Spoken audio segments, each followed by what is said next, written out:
Bismillahirrahmanirrahim. Assalamualaikum warahmatullahi wabarakatuh.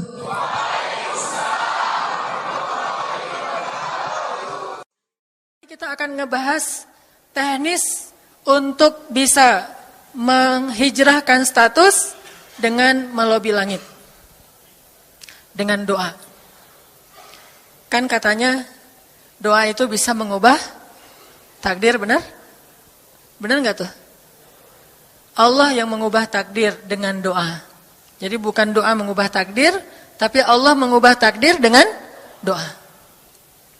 Dan takdir itu bisa dirubah-rubah. Suka-suka Allah dong. Orang Allah yang nulis takdir, yamhullahu ma yasha'u wa yuthbit, kata Allah. Allah bisa menghapus apa yang Dia tulis dan bisa menetapkan. Jadi nggak usah pesimis, nggak usah putus asa dulu. Wah, kayaknya memang takdirnya nggak bisa, orang yang jahat kayak saya, yang pernah punya masa lalu yang kelam, nikah dengan akhwat yang hafizoh dari pesantren apa gitu. Kan kayaknya takdirnya nggak wal hafizin, wal hafizat, gimana sih?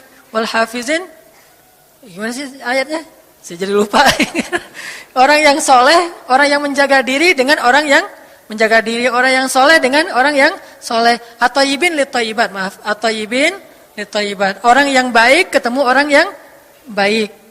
Tapi kan saya mah orangnya udah keburu nggak baik duluan. Sekarang lagi belajar jadi orang baik tapi belum baik-baik amat. Sedangkan dia mah udah terpelihara dari dulu. Kayaknya kita mah nggak sekufu, nggak selevel, beda dunia. Yang satu dunia putih, satu dunia hitam. Ini gimana nih nggak ketemu nih? Takdirnya mungkin kita emang nggak layak untuk dia. Tetapi dengan doa Allah Subhanahu Wa Taala berkuasa untuk mengganti takdir.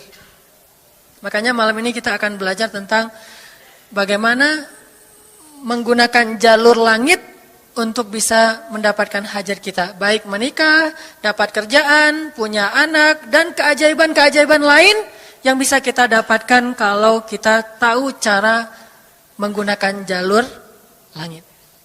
Sebelum kita masuk materi itu, yuk kita tilawah bareng-bareng ayat yang standar lah tentang doa. Udah pada tahu kan? Silakan dibuka. Ayat apa? Surat Al-Baqarah ayat 186. Itu standar banget kalau bab doa. Surat Al-Baqarah ayat 186.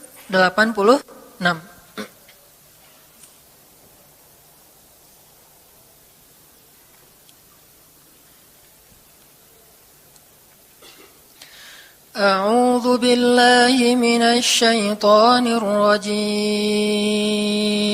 Enggak?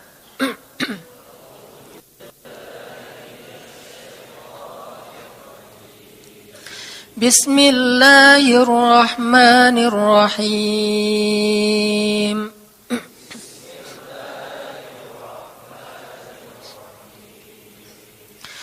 Wa idza sa'alaka 'ibadi 'anni fa inni qarib.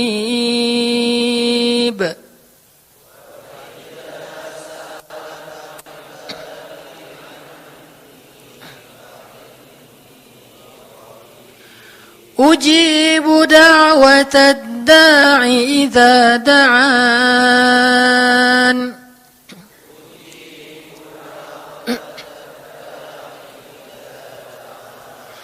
Falyastajibu li wal yu'minu bi la'allahum yarshudun.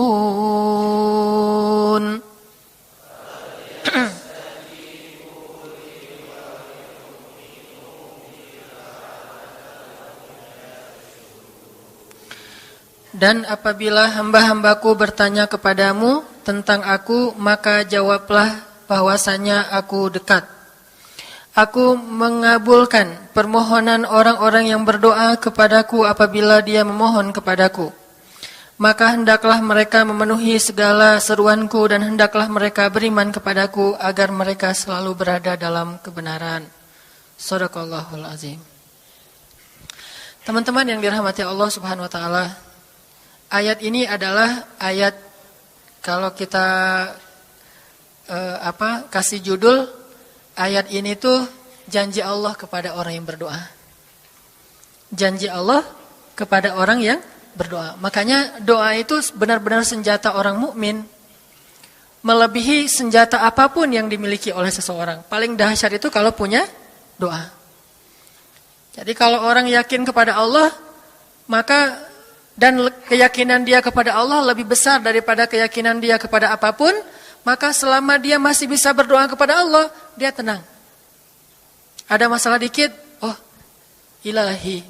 Ada masalah dikit, ilahi. Ada masalah dikit, Rabbi. Terus saja. Ada masalah sepele apapun, minta ke Allah. Ada masalah apapun, minta ke Allah. Dan kata Nabi, janganlah kalian menjadi lemah dalam berdoa. Karena sesungguhnya tidak akan binasa seseorang selama dia masih berdoa kepada Allah. Itu hadis Nabi dari Aisyah. Janganlah kalian menjadi lemah dalam berdoa. Artinya jadi pundung, jadi putus asa dalam berdoa. Karena tidak akan binasa seseorang selama dia masih berdoa kepada Allah Subhanahu wa ta'ala. Jadi kalau kita masih terus mengharap dan meminta kepada Allah, kita enggak akan binasa. Kita enggak akan kalah. Kita enggak akan rugi. Dan kata para ulama, segala sesuatu di dunia ini akan pergi dan tidak kembali. Ini clue penting nih, bisa dicatat. Segala sesuatu di dunia ini akan pergi dan tidak akan kembali kecuali doa. Dia pergi dan dia pasti akan kembali. Segala sesuatu kalau udah pergi di dunia ini, enggak akan kembali lagi. Kalau pergi di sini maksudnya pergi kepada Allah. Tapi kalau doa pergi ke Allah, dia pasti akan balik lagi kepada yang meminta. Satu-satunya yang pergi ke Allah dan kembali di dunia ini hanyalah doa. Makanya ayat ini kalau kita kasih judul adalah janji Allah kepada hambanya yang berdoa. Allah berjanji, apa kata Allah? Inni qaribun. Aku itu dekat. Maksudnya gak mungkin aku gak dengar doa kalian. Begitu kita berdoa, kita pikir, Allah dengar enggak ya? Jangan-jangan kok doa saya belum diijabah, kayaknya Allah enggak dengar yang kemarin, saya harus keraskan lagi suara saya. Enggak, ini qarib. Arti ini qarib, aku itu dengar banget apa yang kamu ucapkan. Enggak usah diucapkan, di dalam hati aja Allah udah dengar.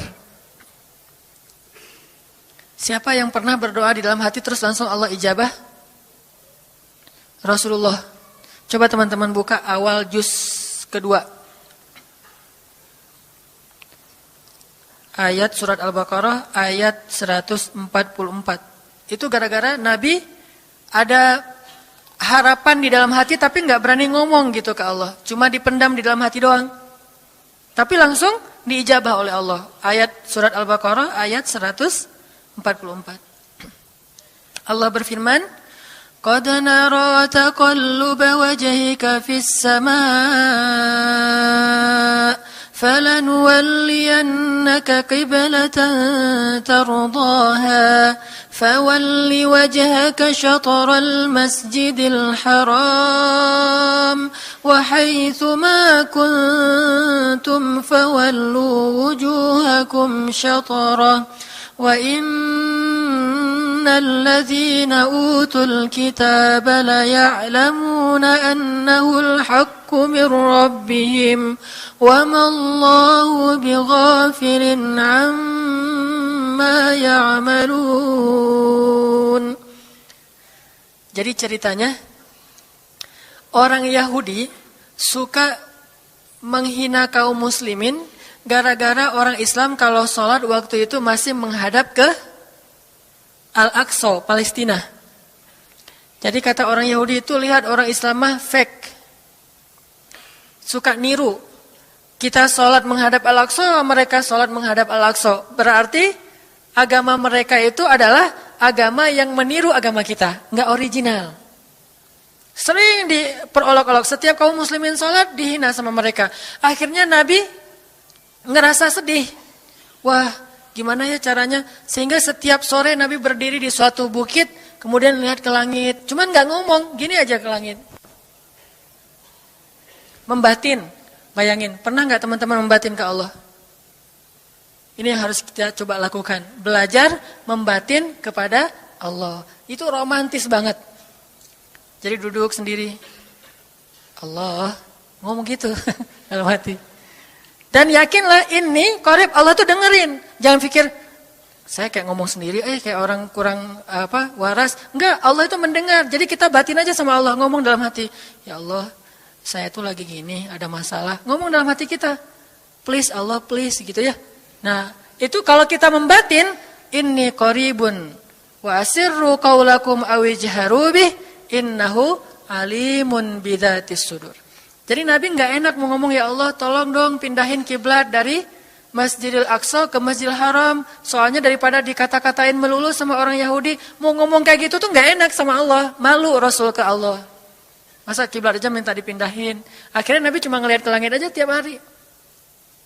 Udah selesai, pulang. Besok lihat lagi ke langit. Turunlah ayat ini. Sesungguhnya kami telah melihat bagaimana kamu selalu menengadahkan wajahmu ke langit. Maka kami palingkan kiblat ke arah yang kamu sukai. Coba lihat. Turun wahyu untuk merespon doa Nabi yang bahkan belum diverbalkan. Belum diucapkan dengan kata-kata, tapi Allah udah ngerespon. Ini kan keajaiban doa nih. Cuman kita seringnya ngerasa udah minta berkali-kali kok nggak dikasih-kasih. Kita belajar sekarang. Rasul nggak usah minta pakai verbal, cuman membatin doang dalam hati, Allah udah ngasih. Pernah nggak teman-teman ngerasa kayak gitu? Ada kepengen sesuatu, tiba-tiba terwujud. Pernah kan? Tapi kepengennya yang baik-baik. Pengen misalnya, aduh, saya pengen banget umroh, cuman mau ngomong kayak gitu mah, saya mah orangnya kayaknya nggak mungkin bisa umroh kalau ngandalin harta. Orangnya nggak mampu, kerjanya juga pas-pasan, gimana mau umroh untuk makan aja susah. Tapi pengen banget dalam hati kita. Dan itu rindunya tuh rindu banget. Setiap kali ngelihat video atau tayangan di TV tentang umroh dan haji, menitikkan air mata. Saking kangennya ke Baitullah. Allah tahu itu dalam hati kita. Tiba-tiba ada jalan. Ada aja jalannya. Dan bisa dikasih sedekah, bisa juga hadiah, bisa juga door prize, bisa juga macam-macam. Pokoknya ada jalan aja, tiba-tiba bisa umroh. Dan saya sering banget membawa orang umroh. Di antara jamaah itu selalu ada 1 atau 2 orang yang umrohnya itu miracle, keajaiban dari Allah. Ketika saya cari tahu alasannya apa, ternyata emang dia dari dulu pengen banget umroh. Cuman gak bisa ngandelin hartanya, Allah kasih jalan yang lain. Bukankah Allah itu memampukan yang diundang, bukan mengundang yang mampu? Kan itu yang sering kita dengar kan? Allah tidak mengundang yang mampu, tetapi memampukan yang diundang. Kalau udah Allah undang, pasti mampu. Kalau Allah nggak ngundang, walaupun dia mampu nggak akan bisa. Jadi Allah bukan mengundang yang mampu, tetapi memampukan yang diundang. Sehingga kita kalau hati kita kayaknya pantas diundang, Allah undang tuh. Begitu juga dalam urusan rezeki. Aduh, saya pengen kerjaan yang kerjaannya itu lebih halal, lebih nyaman, bisa sholat berjamaah tepat waktu, ada waktu juga buat keluarga, bisa juga berdakwah ke teman-teman. Akhirnya membatin kita itu karena kuat banget, Allah wujudkan.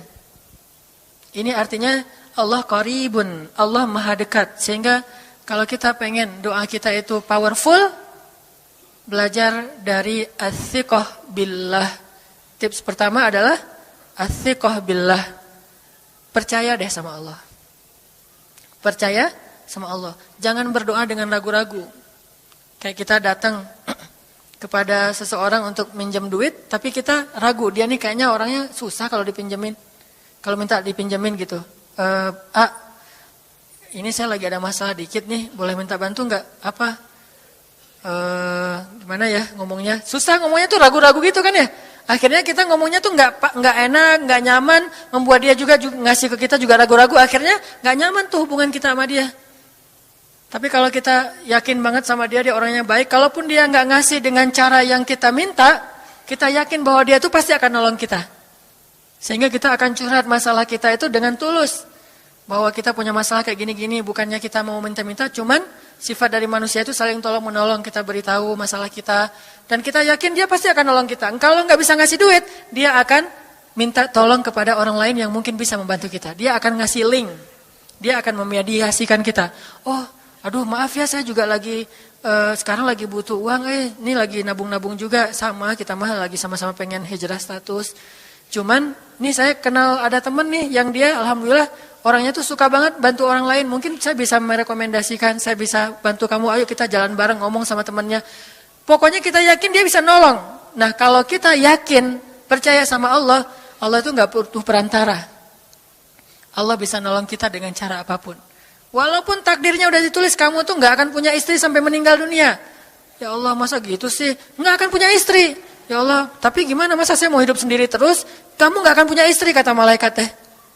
Ini orang doanya katakan malaikat dengerin doa kita ya. Kalau di hati malaikat nggak tahu, tapi kalau di lisan kita doa, ya Allah, beri saya seorang suami yang benar-benar bisa mendidik agama saya. Kata malaikat, Neng, ganti doa yang lain aja tuh Neng. Itu mah takdirnya udah ditulis, Neng nggak akan punya suami. Kata malaikat. Kita mah walaupun malaikat ngomong gitu, biarin aja. Ya Allah, Engkau Maha Rahman, Maha Wadud, Engkau bisa mengubah takdir. Kata malaikat, ya juga sih, cuman takdirnya udah ditulis Neng. Ya Allah, terus aja tiba-tiba tok, Assalamualaikum, Waalaikumsalam. Ayahnya nemuin, ternyata pas kita nguping dari kamar, wah itulah calon pangeran kita yang datang untuk melamar kita, calon raja, calon imam. Malaikat heran-heran, wah subhanallah nih si Enang ini gak putus asa dalam meminta. Kita juga gitu, doa aja terus. Walaupun takdirnya sudah ditulis, karena Allah bisa mengubah takdir lewat doa dan harapan. Masih ingat cerita seorang ibu di zaman Nabi Musa dulu?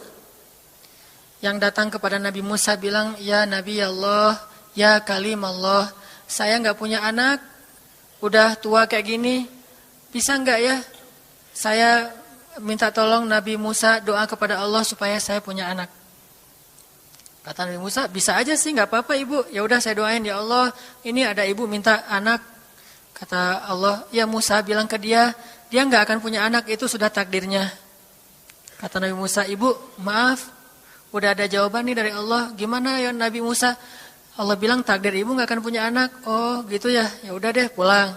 Sampai di rumah, ya Rahim, ya Rahim. Doa aja terus. Besok datang lagi. Karena dia pengen tahu kabar dari langit. Nabi Musa itu bisa bicara ke langit. Ya Nabi Allah, saya mau tahu nih, kira-kira Allah sudah memperkenalkan belum ya permintaan saya? Permintaan apa? Pengen punya anak. Tapi kan kemarin udah, kata Allah takdirnya gak akan punya anak. Ya coba aja dulu sekali lagi, siapa tahu sudah mau. Sekarang Allah memperkenankan. Wah ini benar-benar dia husnuzan sama Allah. Siqah, percaya sama Allah. Gak percaya kepada yang lain, percaya sama Allah aja. Nabi Musa karena udah terus aja direngekin minta gitu. Nabi Musa bilang, ya Allah, ini ada ibu yang kemarin, gimana dong ya Allah? Kata Nabi Musa, kata Allah, ya Musa, takdirnya dia gak akan punya anak. Bilang sama dia, ibu, udah terima aja takdir ibu gak akan punya anak. Oh ya, pulang lagi. Ya Rahim, terus aja sepanjang malam, sepanjang hari doa. Berhari-hari datang lagi kepada Nabi Musa. Ya Nabi Allah, udah berubah belum? Udah mau belum Allah ngasih saya anak? Kan udah kemarin takdirnya, tapi coba lagi, sekali lagi aja. Nabi Musa minta lagi ke Allah, kata Allah masih yang sama, pulang lagi. Gak datang-datang lagi ke Nabi Musa. Setelah beberapa bulan, datang-datang bawa bayi. Assalamualaikum, udah semangat sekarang, beda gitu ya. Kalau dulu Assalamualaikum, melas gitu ya. Sekarang Assalamualaikum, hai Nabi Musa. Kata ibu, ibu yang kemarin? Ya itu siapa? Anak saya. Anak ibu? Anak kandung maksudnya, bukan nyuri. Nggak, anak kandung saya ini Nabi Musa. Wah, Nabi Musa nggak wah sih, subhanallah kalau Nabi Musa. Kalau saya mah wah gitu ya. Kalau Nabi Musa, Masya Allah. Nabi Musa tanya ke Allah, ya Allah, itu ibu yang kemarin katanya takdir nggak akan punya anak, kok bisa punya anak? Ceritanya gimana Allah? Ceritain dong, saya kok nggak update gitu informasinya. Kata Nabi Musa. Allah ngasih update. Kata Allah, Musa, setiap kali aku bilang dia nggak akan punya anak, dia terus berdoa dengan menyebut Ya Rahim, Ya Rahim. Allah itu kan senang banget dipuji, dan Allah lebih berhak untuk dipuji. Kalau kita senang dipuji nggak baik, kalau Allah senang dipuji, emang punya hak untuk dipuji kan? Allah senang dipuji. Dia bilang Ya Rahim, kamu bilang gak akan punya anak, dia bilang Ya Rahim, terus saja berharap. Wahai Musa, sesungguhnya rahmatku mendahului takdir. Rahmatku mendahului takdir. Akhirnya dengan sifat Rahim, Allah mengubah takdir ibu ini. Walaupun secara ilmiah gak mungkin punya anak karena sudah menopause. Tetapi Allah yang memiliki kekuasaan atas segala sesuatu. Nah, tips pertama adalah kalau kita pengen doanya powerful, melahirkan mukjizat dan keajaiban, adalah ats-tsiqah billah, harus percaya sama Allah. Pertama, percaya bahwa Allah Subhanahu wa taala itu Maha Kuasa mengubah apapun yang Dia kehendaki. Apa yang Allah ingin, masya Allah kan pasti terjadi. Wa man lam yasha lam yakun. Kalau Allah enggak pengen, enggak akan terjadi. Jangan suudzon sama Allah terus bilang, nggak enak banyak minta, amal saya sedikit, mending saya beramal aja nggak usah banyak minta. Jangan memperlakukan Allah seperti kita memperlakukan makhluk. Orang kalau kita banyak minta, dia akan kesulitan. Lama-lama dia akan merasa terganggu. Tapi Allah kalau nggak diminta, dia marah. Manusia kalau kita minta banyak-banyak, dia marah. Allah kalau kita nggak minta, dia malah marah. Masya Allah ya, luar biasa. Allah tuh senang banget kalau hambanya meminta. Sehingga di antara hamba yang paling Allah cintai, di antara hamba-hambanya, hamba yang paling banyak menengadahkan wajah dan telapak tangannya. Ilahi, ilahi. Minta sama Allah, Allah tuh suka banget diminta. Orang yang suka meminta itu bahasa Arabnya awwahun. Inna Ibrahim la'awwahun halim. Ibrahim itu hamba yang awwahun halimun. Awwah, halim. Halim itu artinya menahan amarah. Awwah, da'a. Da'a artinya banyak berdoa. Kalau da' itu berdoa. Kalau da'a, senang banget doa. Ada masalah dikit, ilahi, Rabbi. Ngadu aja ke Allah, manja gitu. Dan Allah tuh senang banget dengan hamba yang kayak gitu. Sehingga sampai Nabi mengatakan, mintalah kepada Allah walaupun cuman garam. Garam aja minta ke Allah. Sepele banget masalah kita. Ya Allah, mudah-mudahan nanti nggak macet ya. Minta sama Allah. Kok macet ya Allah? Ya biar kita sabar. Udah tahu jam macet berangkatnya telat gitu ya. Jangan salahin Allah. Tapi minta bilang, biasakan kita tuh komunikasi sama Allah dengan manja. Ya Allah, mudah-mudahan saya bisa jawab ujiannya. Udah belajar sih ya Allah, cuma nggak tahu kan semuanya di tanganmu. Minta ke Allah. Bismillahirrahmanirrahim. Makan ya Allah, ini rezeki darimu. Makasih ya, makan. Kalau bahasa lainnya makasih, alhamdulillah. Alhamdulillahilladzi at'amani hadza wa razaqanihi min ghairi haulin minni wala quwwah. Hafal tuh? Kalau enggak hafal, udah aja bismillah lah. Alhamdulillah gitu. Bismillah ya Allah, Masya Allah ini rezeki darimu. Udah selesai makan, udah sendawa gitu. Alhamdulillah, Allah baik banget. Ngomong sama Allah, sering-sering komunikasi sama Allah. Dan Allah itu wa huwa ma'akum aina ma kuntum. Dia bersama kalian dimanapun kalian berada. Bersama ya, bukan ada. Kalau ada itu beda. Allah di mana-mana itu beda. Tapi Allah bersama kalian itu artinya Allah melihat, Allah mendengar, Allah menyaksikan, Allah mencatat, Allah maha menilai bersama kita. Kalau ada, dia bertempat. Sehingga nanti kalau ada anak bilang, "Mah, Allah di mana?"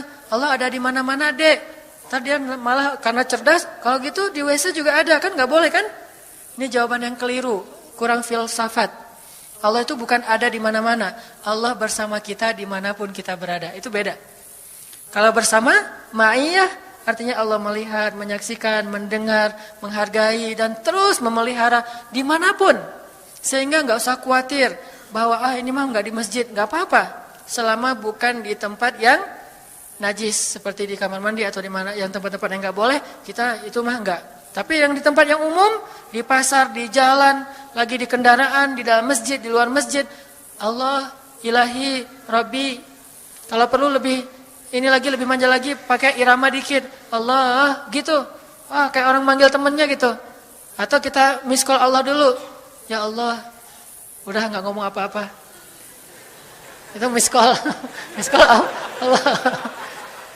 Ngapain miss call? Caper, kangen sama Allah. Allah, gitu lagi. Itu zikir kan? Allah, Allah, Allah. Kata Allah, ada apa hambaku? Allah lagi. Terus saja Allah di miss call berkali-kali. Pas Allah buka, wah 100 miss call. Allah 100 kali zikir. Udah 100 kali miss call, Allah yang telepon balik.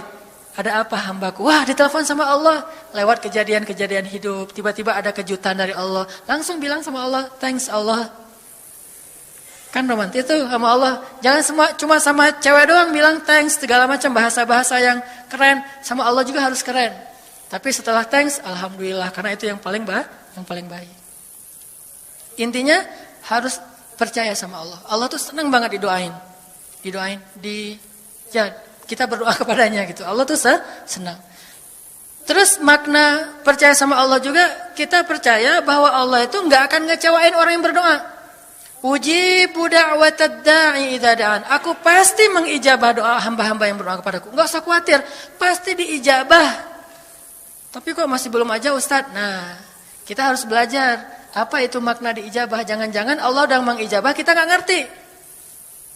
Kayak ada analogi tentang orang yang tenggelam, terus dia meninggal sambil menuduh Allah, Allah kok nggak nolong saya, bukankah aku sudah mengirim pelampung? Jadi pelampung itu cara Allah menolong kita. Kita berharap ditolongnya tiba-tiba selamat aja di pantai. Nggak kayak gitu, Allah punya cara. Sehingga kita harus belajar memahami maksud Allah. Allah maksudnya apa? Di antara cara Allah mengijabah, kata para ulama, satu, Allah mengijabah persis seperti yang kita minta. Dua, Allah mengijabah yang lebih baik dari yang kita minta. Yang ketiga, Allah kalau nggak ngasih persis, ngasih yang lebih baik, dikasih di akhirat. Bahkan itu lebih keren daripada di dunia. Kok di akhirat sih? Ntar dulu. Akhirat itu jaraknya nggak jauh dengan kita. Cuma 60 tahun. 60 tahun tuh cepat banget loh. Sekarang rata-rata usianya berapa? Bahaya kalau nanya usia. Kalau saya udah setengah, udah 30-an tahun. Teman-teman pasti masih 17 ya. Angkat tangan yang 17. Nggak ada, di bawah 20 tahun, di bawah 20 tahun. Yang di atas 40. Nggak berani ngangkat tangan, ada sih. Artinya waktu 60 tahun itu nggak lama, sebentar doang. Jadi analoginya gini, kita lagi kuliah, pengen nikah. Terus kita naksir sama seorang cewek cantik banget. Dan saking cantiknya, sampai kita cuma bisa bermimpi. Wah. Saking cantiknya kayaknya nggak mungkin banget buat kita. Tiba-tiba ayahnya bilang, Dek, kamu senang sama anak saya? Yang mana Pak? Masih nanya yang mana? Takutnya yang tadi kebalik. Ini yang lagi Yang lagi kuliah yang namanya si Fulanah misalnya. Sebutlah namanya Nisa apa gitu ya. Terus dia bilang, boleh Bapak setuju kamu nikah sama anak saya, tapi ditunda dulu sampai kamu lulus kuliah. Kita senang gak tuh? Sampai lulus kuliah, gak apa-apa. Masa kita mau bilang, gak mau Pak kalau lulus kuliah, mending gak usah deh, saya mau yang sekarang. Pasti gak gitu kan? Karena kita tahu ini cantik banget, keren banget, soleha banget, idola banyak cowok-cowok di kampus, dikasih buat kita. Syaratnya cuma satu, tunggu lulus kuliah 4 tahun lagi. Pasti kita akan sabar banget menanti itu. Gak mungkin kita bilang, Pak, Bapak kalau nawar yang serius dong, 4 tahun mah lama tuh Pak. Yang kedua, tips supaya doa kita powerful. Kalau doa sama Allah itu yang romantis. Bahasa Arabnya munajat. Curhat sama Allah. Dan doa itu ibadah, bukan sekedar permintaan, bukan cuma request, tapi ibadah. Jadi kalau orang rajin doa sama Allah itu akrab sama Allah. Dan kalau akrab jadi romantis sama Allah. Enak gitu, hubungannya dengan Allah tuh adem banget, nyaman banget. Pas dia berdoa, Ilahi, gini ngomong. Kayak Nabi Zakaria yang tadi di surat Maryam, pas sholat rakaat kedua. Apa kata Zakaria? Ini bentuk curhatnya Zakaria. Qala rabbi inni wahanal azmu minni washta'ala ar-ra'su shayba wa lam akun bidu'aika rabbi syaqiyya. Nabi Zakaria doa romantis, suaranya pelan. Wadhkur fil dzikru rahmati rabbika 'abdahu Zakaria idz nada rabbahu nidaan khafiyya. Nidaan khafiyya. Zakaria tuh kalau doa tuh lirih banget suaranya. Lembut banget. Jadi duduk sendiri, Ilahi ya Allah. Bersenandung seperti Nabi Daud. Romantis sama Allah, bukan ya Allah, itu mah doa khusus untuk perang itu mah. Doain Palestina, doain Suriah itu harus tegas. Kayak Nabi kalau berdoa itu dengan menelunjuk.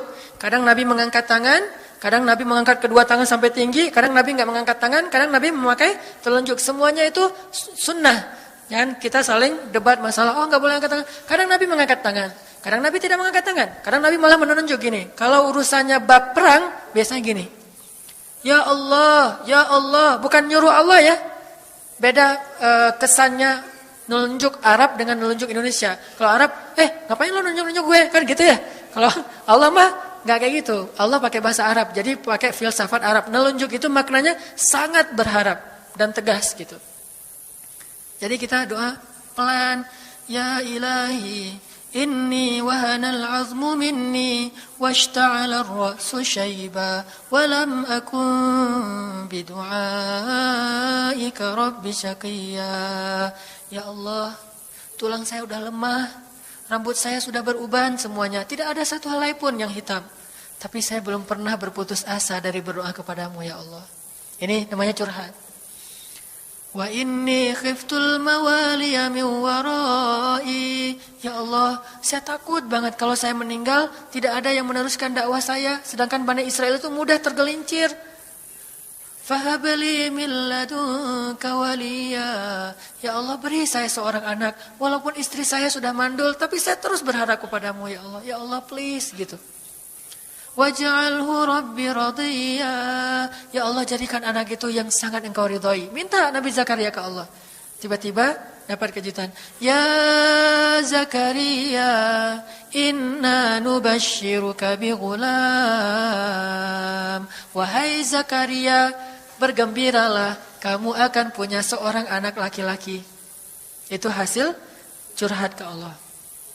Langsung Allah kasih nama. Ismuhu Yahya lam naj'al lahu min qablu samiyya. Namanya Yahya, kata Allah. Jangan cari lagi di Google. Udah ada namanya tuh, nggak perlu lagi nyari di googling gitu nama yang bagus apa gitu kan ya. Lagi serius-serius. Ismuhu Yahya, itu sebaik-baik nama, namanya datang dari langit. Ismuhu Yahya lam naj'al lahu min qablu samiyya. Belum pernah ada anak sesoleh dia di muka bumi. Wah, ini first nih, anak paling soleh.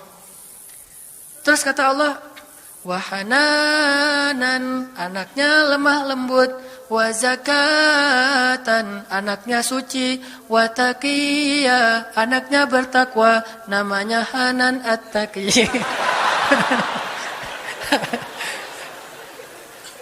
Itu mah doa ya, bukan GR. Karena saya juga belum bertakwa. Hanya Allah yang tahu siapa yang paling bertakwa. Terus apalagi sifatnya? Wa barram biwalidayhi, anaknya sangat berbakti kepada orang tua. Allah kasih spesifikasi anak yang Allah pengen ngasih ke Zakaria. Itu luar biasa sifat-sifatnya. Wa barran biwalidayhi, enggak pernah nyakitin orang tua. Walam yakun jabbaran 'asiyya, enggak pernah berlaku kasar, tidak pernah bermaksiat, enggak pernah berdosa tuh Yahya. Wassalam, Allah menjaga dia. Wassalamun alaihi yauma wulida, Allah jaga dia ketika dia lahir. Wa yauma yamutu, ketika dia wafat. Wa yauma yub'atsu hayya, ketika dia dibangkitkan. Wah, ini dijamin dunia akhirat sama Allah. Hasil munajat.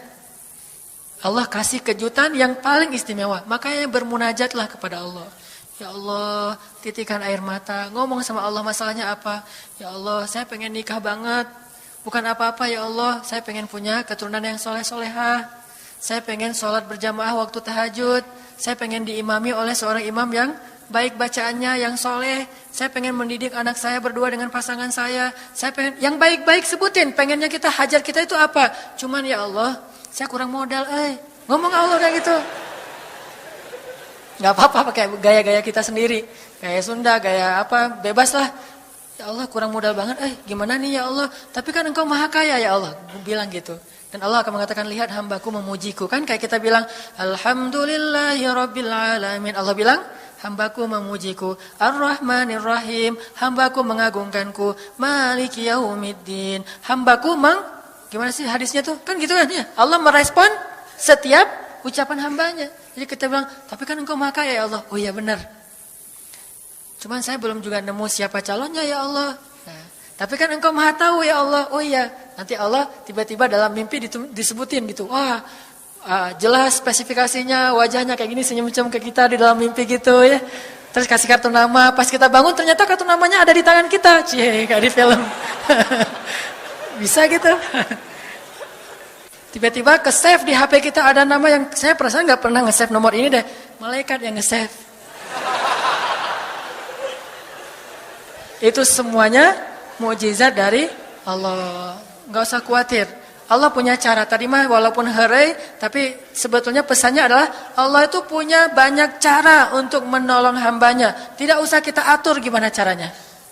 Bukan kita yang mengatur caranya, kita hanya bermohon kepada Allah. Allah yang punya sekian banyak cara. Allah bisa pakai cara ilmiah, bisa cara yang tidak ilmiah, bisa cara yang berlawanan dengan ilmiah. Ilmiah itu kan ciptaan Allah. Jadi jangan mengukur dengan logika kita. Tapi mengikhtiar dengan logika kita harus. Kalau ikhtiar harus ilmiah. Tapi kalau iman gak perlu ilmiah. Sakit, ikhtiarnya ke dokter. Tapi yakinnya gak boleh yakin sama dokter. Ikhtiarnya seilmiah mungkin. Tapi imannya gak boleh ilmiah, Rabbaniyah. Allah berkuasa dengan ilmiah, tanpa ilmiah, bertentangan dengan ilmiah. Allah bisa menciptakan seseorang dari ayah dan ibunya. Bisa tanpa ayah tapi punya ibu doang seperti Isa. Atau bisa gak punya ayah, gak punya ibu seperti Adam. Allah bisa menciptakan onta dari induknya, bisa keluar dari batu seperti untanya Nabi Soleh. Allah maha kuasa, makhluk tidak kuasa. Minta sama Allah dengan harapan-harapan yang indah, munajat. Ini sekarang coba kita dengar bagaimana munajatnya Nabi ketika pulang dari Taif. Nabi itu kan sedih banget pulang dari Taif. Luar biasa dihinanya oleh orang-orang Taif. Di antara penghinaan orang Taif yang masih terekam oleh sejarah itu, orang Taif mencemooh Nabi dengan mengatakan, emangnya benar kamu itu, emangnya benar Allah mengangkat kamu jadi Nabi? Itu penghinaan. Dihina gitu. Muhammad, beneran gitu Allah mengangkat kamu jadi Nabi? Kayak gak ada orang lain, kata orang Taif. Terus ada lagi yang bilang, Muhammad, kalau kamu itu seorang Nabi, saya tidak berani ngomong sama kamu, nanti saya terkutuk. Tapi kalau kamu bukan Nabi, pendusta, ngapain juga saya ngomong sama kamu? Jadi mending gak usah ngomong aja, daripada ngomong dengan pendusta. Intinya dia gak mau ngomong sama Nabi, tapi meracau. Dia bilang, kalau kamu Nabi, kalau saya berdebat kamu, saya akan dikutuk. Kalau kamu bukan Nabi, berarti kamu pendusta. Ngapain juga saya berdebat sama kamu, menghina. Ada yang bilang, hei Muhammad, pergi kamu. Jangan dekat-dekat dengan kampung kami. Disuruh anak kecil mengusir Nabi, bayangin. Bagi orang semulia Rasulullah, diusir oleh anak kecil, dikejar-kejar pakai batu kerikil, dilemparin. Itu luar biasa, berat banget perasaan beliau. Sama anak kecil, sama perempuan, sama budak-budak. Yang laki-lakinya tuh hanya bersorak di belakang. Perempuannya, bagi orang Arab, dihina oleh perempuan. Itu luar biasa penghinaannya. Makanya di Mesir, pengalaman saya ketika di Mesir, orang Mesir itu paling takut sama cewek. Di pasar kalau ada ibu-ibu yang belanja, Mang, bungkusin yang ini. Dibungkusin. Gak jadi deh, yang itu aja. Ya, bungkus lagi. Kayaknya, gak jadi yang itu aja. Sampai 3 kali, si emangnya gak boleh marah. Kenapa? Cewek. Itu di Mesir tuh. Kalau di kita, wah udah habis itu. Gak usah cewek yang sebaya, ibu-ibu aja bisa dihina di kita kan ya, nggak menghormati orang tua. Kalau di Mesir, perempuan apalagi yang udah usia orang tua itu sangat dimuliakan. Naik bus gitu. Ada ibu-ibu orang Mesir kan gede-gede tuh. Naik bus. Dia naik bus aja, naik damri gitu susah. Akhirnya barang-barangnya pada diambil sama orang-orang di dalam. Dia naik sendiri. Bismillah, Masya Allah. Gitu-gitu orang Mesir teh kalau lagi naik damri. Pas sudah di atas, semua orang berdiri mempersilahkan dia pilih tempat duduk yang mana. Itu budaya yang mungkin di Singapura juga pas saya ke Singapura kayak gitu. Tapi kok di Indonesia agak-agak jarang nih. Sering ada laki-laki muda duduk di halte atau di mana tempat-tempat umum. Sementara di sebelahnya ada ibu-ibu yang gendong anaknya. Tapi nggak ada tempat duduk. Di mana rasa malu dan rasa penghargaan terhadap perempuan. Makanya kalau sampai seorang ribut dengan perempuan di tempat umum. Itu di Mesir aib banget. Jadi kalau kita ramai sama seorang cewek atau seorang ibu-ibu di tempat umum. Pasti orang-orang Mesir akan marahin kita. Nggak marahin dia. Walaupun dia yang salah. Ya aib kata orang Mesir. Aib jangan kayak gitu, aib jangan kayak gitu. Tapi kalau kita berantemnya sesama laki-laki, dia akan bilang sallu ala nabi, selawatlah kepada nabi. Kayak gitu cara mendamaikan pertengkaran di Mesir. Dan menurut survei kecil-kecilan saya, orang Mesir itu paling sering bertengkar di bus kalau lagi bulan puasa. Lapar soalnya. Itu sering banget, asal bulan puasa ramai di bus. Wah, orang Mesir kan suaranya kencang ya, kayak singa gitu. Wah, ramai di jam 2 orang. Akhirnya yang lain bilang, sallu ala nabi. Langsung, sallallahu alaihi wasallam. Lagi. Tapi dia sempat salawat dulu. Kalau kita kan, apaan sih? Nggak ada hubungannya juga, nggak nyambung, keles gitu. Kalau di Mesir mereka paham. Kalau dibilang nabi, langsung mereka menghargai sallallahu alaihi wasallam. Terus marah lagi.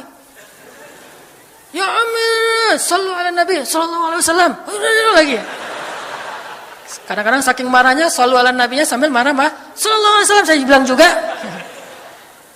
Jadi sampai ada yang bertengkar dua orang disikapin dengan bijak.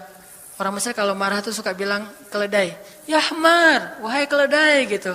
Terus yang orang bijak ini kayaknya educated dosen gitu kayaknya. Dia bilang, emangnya ada keledai selain engkau di sini? Terus dia bilang, nggak ada. Ada. Apapun jawabannya salah. Memangnya ada keledai selain kamu di sini? Kalau dia bilang nggak ada, berarti emang kamu sendiri. Kalau dia bilang ada, berarti kamu juga keledai. Cerdas ya, luar biasa nih di Mesir. Saya dapat banyak luar biasa pengalaman. Intinya apa? Perempuan yang mengusir Nabi di Taif, perempuan, anak-anak, budak. Coba, gimana perasaan Nabi? Itu benar-benar nelangsa banget, sedih banget. Begitu turun dari Taif, Nabi SAW kemudian istirahat, habis dikejar-kejar dari pagi sampai sore di kebun kurma. Nabi lagi istirahat, terus Nabi berdoa. Nih doanya saya bacain ya. Wahai Robku, kepada engkaulah aku adukan kelemahan tenagaku dan kekurangan daya upayaku. Wahai Robku, engkaulah yang maha rahim, engkaulah pelindung orang-orang yang lemah. Engkaulah penciptaku. Kepada engkau aku berserah diri ya Allah. Kepada musuh, kepada siapa engkau akan menyerahkanku ya Allah? Kepada musuh yang akan mencelakaiku, atau kepada keluarga yang akan membantu urusanku. Tapi apapun itu, tidak ada keberatan bagiku, asal engkau tidak marah kepadaku. Mau diserahin ke musuh, gak apa-apa ya Allah. Mau diserahin kepada keluarga juga nggak apa-apa. Yang penting kau nggak marah ya Allah. Ini bahasa Nabi. Terus Nabi bilang, sedangkan kasih sayangmu maha luas bagiku. Aku berlindung dengan cahaya wajahmu yang mulia, yang menyinari langit dan menerangi segala yang gelap. Dan atasnya lah teratur segala urusan dunia dan akhirat. Dari engkau menimpakan atas diriku kemarahanmu. Aku berlindung dari kemarahanmu ya Allah. Dari juga azab-azabmu, kepada engkaulah aku adukan perihalku, sehingga engkau ridho, tiada daya dan upaya, melainkan dengan kekuasaanmu ya Allah. Tapi ini kalau kita baca dengan versi Arabnya lebih romantis lagi. Versi terjemah memang agak kaku. Kalau kita tahu bahasa Arabnya, ya Allah, tidak masalah aku diperlakukan kayak gini. Tidak masalah aku diusir, aku dihina, aku disakiti, aku dilempari, aku dikejar-kejar. Yang penting engkau tidak marah kepadaku. Coba, gimana Nabi itu cinta sama Allah. Mendengar doa Nabi yang romantis banget sambil menitikan air mata, tubuhnya banyak bekas luka lemparan batu, bajunya itu kotor. Malaikat itu sampai nggak tega, sampai Jibril turun. Wahai Muhammad, kata Jibril. Ya Rasulullah, wahai kekasih Allah, kata Jibril. Allah maha mengetahui apa yang telah terjadi pada dirimu terhadap orang-orang ini. Allah telah memerintahkan malaikat gunung untuk mentaati perintahmu ya Rasulullah. Kata malaikat, jadi kayak ada seorang anak yang nangis sedih, tiba-tiba datang ayahnya ngelus-ngelus gitu, menenangkan dia. Ya Rasulullah, Allah udah memerintahkan malaikat gunung kok, jadi menghibur gitu. Jangan sedih ya Rasul, jangan sedih, gak apa-apa. Itu malaikat gunung udah siap tuh, apapun yang kamu perintahkan. Langsung malaikat gunung siap-siap gitu. Terus kata malaikat gunung, ya Rasulullah, wahai kekasih Allah, perintahkan saja kepada kami apapun. Jika engkau mau, kami akan timpakan dua gunung ini kepada penduduk Taif, sehingga mereka mati terhimpit oleh gunung-gunung yang kami timpakan. Perintahkan ya Rasulullah, perintahkan. Kata Rasulullah, tidak wahai para malaikat. Kalaupun mereka tidak beriman hari ini, aku berharap kepada Allah, anak cucu mereka kelak akan beriman. Nabi nggak sakit hati kepada orang Taif. Dan Nabi juga tidak marah kepada Allah ketika beliau diperlakukan oleh hamba-hamba Allah kayak gitu. Tetapi yang penting Allah jangan marah sama saya ya. Kalau bahasa kita mah. Ya Allah maaf ya saya jadi kayak gini nih. Tapi Allah gak marah kan? Gitu banget tuh sama Allah coba. Dia udah habis-habisan. Kemudian belum berhasil dakwahnya. Masih takut sama Allah. Kayak kita ngedakwahin teman kita. Terus kita dicela sama teman kita. Dimusuhi oleh teman kita. Kita gak marah sama dia. Gak marah sama Allah. Gak bilang Allah itu sih susah ya dakwah. Gak ngomong kayak gitu. Ya Allah maaf ya dia belum menerima dakwah saya. Ini pasti karena saya gak benar nih nyampainya. Ya Allah jangan marah ya sama saya. Besok saya coba lagi gitu sama Allah.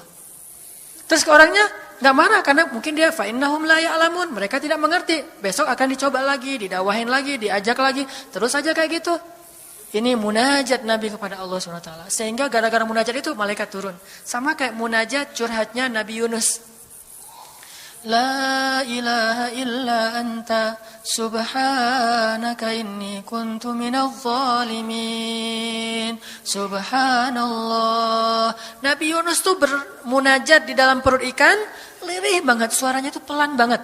Tapi suara yang pelan itu menggetarkan arasy Allah Subhanahu wa taala. Kita udah teriak-teriak pakai mic, enggak ada yang bergetar. Nabi Yunus kalimatnya sederhana, tetapi dari hati banget. Benar-benar curhat. Ya Allah, tidak ada ilah selain Engkau. Aku ini udah zalim terhadap diriku sendiri. Ya Allah, maafin saya, maafin saya. Subhanallah, subhanallah. Engkau maha suci, saya ini kotor. Engkau maha suci, saya ini kotor. Terus saja sampai suara Nabi Yunus di dalam perut ikan, di dalam laut yang dalam itu menggetarkan arasy Allah di langit ketujuh. Tiba-tiba malaikat arasy bertanya, suara siapa ini ya Allah? Begitu indah, begitu lembut, meminta ampun kepadamu ya Allah. Kata Allah, itu suara hambaku Yunus. Apa yang dia minta ya Allah? Dia minta ampun kepadaku. Ya Allah, please ampunin dia ya Allah, please. Kata malaikat-malaikatnya. Semua malaikat meminta ampun untuk Yunus alaihissalam. Sehingga kemudian Allah mengatakan, ya sudah aku ampuni dia. Tiba-tiba Nabi Yunus diselamatkan. Curhat sama Allah. Kalau ada masalah, bilang ke Allah. Apapun, ya Allah. Duduk sambil bersandar di pohon. Ya Allah, coba buka surat Al-Qasas. Gimana Nabi Musa itu suka curhat kepada Allah. Surat Al-Qasas, surat 28 ya. Ayat nih ya. Ayat 16 coba. Ketika Nabi Musa enggak sengaja bunuh orang Kipti, Egyptian. Rabbi, inni zalamtu nafsi, faghfirli ya Rabbi. Ya Rabbi, saya tuh udah zalim, maafin saya ya Allah, ampuni saya. Ada masalah dikit, ngomong ke Allah. Habis ada kesalahan, ngomong ke Allah. Terus dia bilang lagi, Rabbi ayat 17, bima an'amta alayya falan akuna zahiran lil mujrimin. Ya Allah, janganlah engkau jadikan aku termasuk orang-orang yang berdurhaka atau berbuat dosa. Udah. Terus ada masalah lagi. Nabi Musa diusir dari Mesir, dikejar-kejar sama tentara Firaun di ayat 21. Apa kata Musa? Rabbi, najjini minal qaumiz zalimin. Ya Rabbi, selamatkan saya dari orang-orang yang zalim. Ngomong lagi ke Allah.